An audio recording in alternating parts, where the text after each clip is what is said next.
Selamat datang kembali di Podcast Dongeng. Hari ini kita mau bedah tuntas sesuatu yang, kayaknya lagi dirasain semua orang deh. Soal harga-harga di pasar yang makin gak karuan. Dan hubungannya sama isi piring kita di rumah. Sebuah isu yang jujur aja makin hari makin bikin pusing kepala. Pusing itu kata yang halus sih. Mungkin lebih tepatnya frustrasi. Serius deh, rasanya gaji bulanan itu cuma numpang lewat doang. Beberapa hari lalu saya ke pasar. Niatnya simple, mau bikin sambal. Tapi pas lihat harga cabai rawit, ya ampun, saya langsung mikir ulang. Harganya udah kayak emas. Ini udah bukan bumbu dapur lagi, ini barang mewah. Mau makan apa kita kalau begini terus? Nah, pertanyaan itu kayaknya mewakili jutaan keluarga di kota-kota besar ya. Tapi, di tengah semua keluhan itu, ada fenomena menarik loh. Di gang-gang sempit, di antara beton-beton, ada ibu-ibu Aisyah yang kayaknya santai aja. Mereka tiap hari bisa panen kangkung, panen lele, langsung dari pekarangan rumah mereka sendiri. Jadi gejolak harga pasar itu ya nggak terlalu ngaruh buat mereka. Wah, serius? Gimana ceritanya itu? Di saat kita yang ngerasa punya akses lebih luas malah pusing, mereka yang di lahan terbatas justru mandiri. Apa rahasianya coba? Ini pasti ada sistemnya, nggak mungkin kebetulan. Tepat sekali, ini bukan kebetulan. Ini hasil dari sebuah gerakan yang terorganisir, cerdas, dan punya nama keren, Getapak. Jadi buat Anda yang lagi dengerin, coba deh, lupain dulu bayangan sawah berhektar-hektar. Hari ini kita bakal bedah tuntas gerakan gila dari Muhammadiyah ini. Gimana mereka ngubah tembok, atap rumah, bahkan ember bekas jadi sumber pangan. Ini solusi konkret biar perut tetap kenyang meski nggak punya lahan luas. Getapak, Gerakan Ketahanan Pangan Keluarga. Dari namanya aja udah jelas tujuannya ya. Saya penasaran, apa sih yang bikin gerakan ini beda dari program-program pangan lain yang seringnya cuma anget-anget ayam? Oke, kita mulai dari akarnya ya. Getapak ini kan diluncurkan sama Muhammadiyah. Lebih spesifiknya itu oleh Majelis Pemberdayaan Masyarakat atau MPM, bareng sama MCCC. Ini tuh respon langsung loh buat krisis ekonomi pas pandemi COVID-19 kemarin. Tujuan utama Getapak itu bukan ngasih ikan, tapi ngasih kail sama ngajarin cara mancing. Jadi ada pergeseran paradigma gitu. Dari bantuan konsumtif yang sehari habis jadi stimulus produktif. Tujuannya itu mengubah mentalitas. Dari yang tadinya nerima bantuan, jadi produsen pangan yang mandiri. Wah, mengubah mentalitas itu tantangan paling berat loh di program pemberdayaan manapun. Banyak yang gagal di sini. Berarti target mereka pasti spesifik banget. Siapa yang jadi fokus utama gerakan ini? Sangat spesifik dan strategis. Jadi, 80% sasarannya itu warga kota, sisanya 20% di desa. Fokusnya juga dipertajam ke kelompok yang paling rentan, kayak korban PHK, keluarga yang tanggungannya banyak, lebih dari 5 orang, terus juga perempuan kepala keluarga, lansia, sama penyandang disabilitas. Skalanya juga nggak main-main loh, udah nyampe ke lebih dari 4.300 keluarga di 15 kabupaten dan kota di Jawa sama Bali. Oke, fokus ke masyarakat urban itu cerdas banget. Mereka lah yang paling kena pukul kalau harga naik kan, 100% bergantung ke pasar.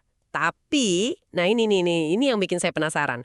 Pertanyaan paling praktisnya gitu. Gimana tuh? Konsepnya kan keren banget, brilian lah. Tapi eksekusinya gimana coba di kota? Lahan kan hampir nggak ada. Rumah saya aja, ya ampun buat jemur baju aja udah rebutan tempat. Apalagi buat nanem-nanem. Hahaha, iya, itu keraguan paling umum. Dan disinilah pinternya Getapak. Mereka nggak ngelawan keterbatasan lahan, tapi justru mengakali itu dengan teknologi yang sederhana banget. Pernah dengar istilah budik damber? Budik damber, budidaya ikan dalam ember kan? Pernah baca sekilas. Ini kan intinya aquaponik yang dibikin super simple.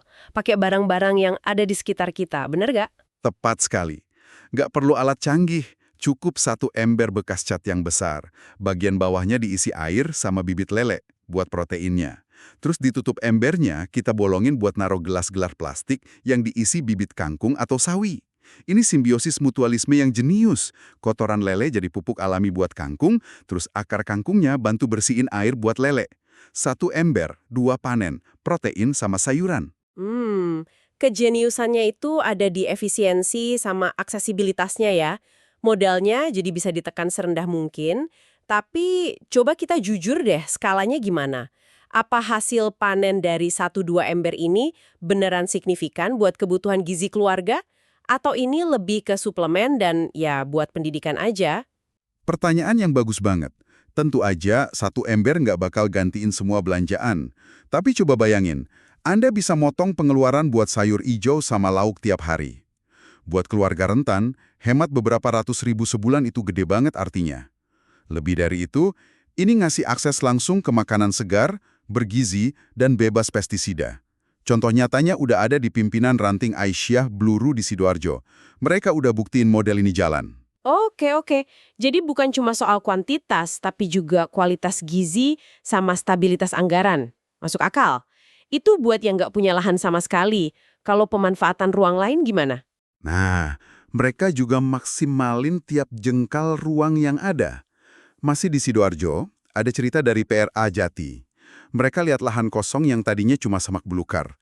Dibersihin bareng-bareng, diolah, dan diubah jadi kebun produktif. Hasilnya terong, tomat. Nggak cuma buat dimakan sendiri, tapi bisa dijual juga buat nambah kas ranting. Terus ada lagi yang lebih ekstrim, dari PRA Pucang Anom. Lebih ekstrim gimana? Mereka naik ke atas, Ke atas maksudnya? atap rumah, lantai 2 yang biasanya buat jemuran atau tandon air, mereka sulap jadi kebun sayur gantung, vertikultur. Pare, cabe, sayuran lain, itu tumbuh subur di sana. Jadi alasan nggak punya lahan, itu benar-benar dipatahin. Selama ada niat, selalu ada ruang buat menanam. Ini ngubah cara kita mandang kota loh. Ini menarik, artinya gerakan ini secara nggak langsung juga ngedorong literasi ekologis di tengah kota. Tapi kalau saya perhatiin, dari tadi selalu muncul nama Aisyah ya. Seberapa sentral sih peran perempuan di gerakan ini? Peran mereka bukan cuma sentral, mereka itu mesinnya. Di level akar rumput, suksesnya Getapak ini banyak ditopang sama gerakan internal Aisyah yang namanya GLHA, Gerakan Lumbung Hidup Aisyah. Dan buat ibu-ibu ini, menanam itu bukan cuma hobi, ini sebuah perjuangan. Pola ini sebenarnya konsistensi sama banyak gerakan sosial di dunia. Organisasi perempuan yang udah punya struktur, jaringan, dan dipercaya masyarakat seringkali jadi agen perubahan paling efektif. Mereka bukan cuma partisipan, mereka itu infrastruktur sosialnya. Anda merumuskan Ibn pas banget. Ada kutipan yang kuat banget dari Dr. Mahmudah, Ketua PW Aisyah Sulawesi Selatan. Beliau bilang, membangun bangsa dimulai dari membangun dapur dan pekarangan rumah. Dalam banget maknanya. Kedaulatan bangsa yang besar itu fondasinya ada di tiap dapur keluarga. Penggunaan istilah jihad pangan yang muncul di sumber kita juga menarik banget. Istilah jihad kan sering disalahpahami ya, tapi di konteks ini artinya perjuangan yang sungguh-sungguh. Ini ngangkat kegiatan berkebun dari urusan perut jadi perjuangan ideologis buat mandiri, buat nggak bergantung sama pasar yang seringkali nggak adil. Ini ngasih makna yang lebih dalam, dan itu motivator yang luar biasa. Semangat itulah yang kelihatan banget di lapangan. Bahtiar Dwi Kurniawan, manajer program Getapak, cerita, dia kagum banget. Dia ketemu ibu-ibu Aisyah yang katanya usianya sudah 65, tapi semangatnya seperti 25. Jadi, pas kita ngomongin uang belanja cabai, bisa ditabung buat sekolah anak. Itu bukan cuma soal ekonomi dong. Tepat. Ini soal pemberdayaan, martabat, dan semangat hidup. Tapi ada satu aspek lagi yang sering jadi ujian buat gerakan berbasis komunitas, apalagi yang dari organisasi keagamaan. Inklusivitas. Apa manfaatnya beneran bisa dirasain semua orang lintas batas identitas? Nah, disinilah Getapak nunjukin sisi kemanusiaannya yang paling nyentuh. Gerakan ini tuh wujud nyata Islam sebagai rahmatan lil alamin. Penerima manfaatnya dipilih berdasarkan kerentanan, bukan agama. Contoh paling kuat itu datang dari Bali. Bali, yang mayoritas penduduknya Hindu. Ini medan pembuktian yang ideal sih. Gimana programnya jalan di sana? Program ini ngerangkul mereka yang paling terdampak pandemi nggak pandang bulu. Ada 2 nama yang kecatat, Komang Suwardana sama Komang Astawa. Dua-duanya warga Hindu. Mereka dapat bantuan modal produktif sekitar 1,5 sampai 2 juta rupiah. Dan yang menarik, bantuannya itu nggak dipukul rata, harus sama. Pak Komang Suwardana dari Karangasem, beliau pakai modal itu buat mulai usaha ternak babi. Ternak babi, wah ini luar biasa. Artinya programnya adaptif banget dan ngehargain konteks budaya sama ekonomi lokal ya. Mereka nggak maksa satu model, nggak semua harus nanam sayur atau ternak lele. Presis. Beda lagi sama Pak Komang Astawa di Denpasar. Dia tadinya sales minuman, terus dirumahkan. Modal dari Getapak dia pakai buat mulai urban farming bibit padi sama ternak lele. Bahkan ada warga Hindu lain yang modalnya dipakai buat jualan canang, sarana ibadah umat Hindu. Ini nunjukin level inklusivitas yang nggak main-main, fokusnya murni ke pemberdayaan manusia. Fleksibilitas kayak gini nunjukin kecerdasan programatik yang tinggi.